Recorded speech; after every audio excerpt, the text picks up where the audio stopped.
നാഗദോഷങ്ങളും നാഗശാപങ്ങളും അകറ്റാൻ നാടായ നാടുകളും വീടായ വീടുകളും കയറിയിറങ്ങിയിരുന്ന പുള്ളുവത്തിമാർ ഇന്ന് അപൂർവ കാഴ്ചയാകുന്നു.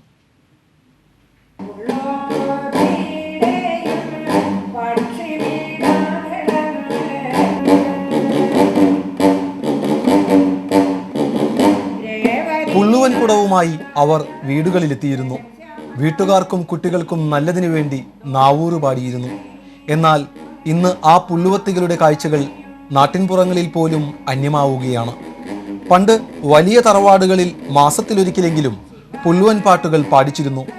ഇപ്പോൾ നാട്ടിൻപുറങ്ങളിലും പുള്ളുവൻ പാട്ടിനെ ആവശ്യക്കാർ കുറഞ്ഞതോടെയാണ് ആറ്റൂരിലെ അംബുജാക്ഷി പുള്ളുവൻ കുടവുമായി നഗരത്തിലുമെത്തുന്നത്. നഗരത്തിന്റെ പാച്ചിലിനിടയിലും ചില വീടുകളിലെങ്കിലും പുള്ളുവൻ പാട്ടുകൾ പാടിക്കുന്നുണ്ട്.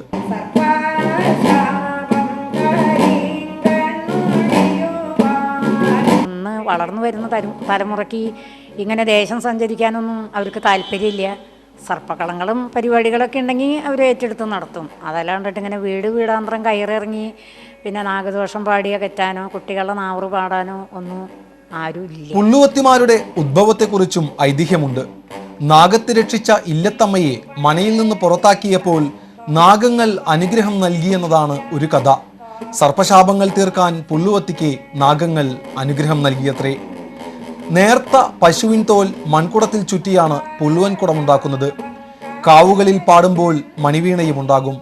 അഷ്ടനാഗങ്ങളായ മണിനാഗം, അഞ്ജനമണിനാഗം, കന്നിനാഗം, കരിനാഗം, നീലമണിനാഗം, നീലക്കരിനാഗം, നാഗരാജാവ്, നാഗയക്ഷി എന്നിവരെ പ്രീതിപ്പെടുത്തി ദോഷങ്ങളകറ്റി പുള്ളുവത്തിയുടെ യാത്ര തുടരുകയാണ്.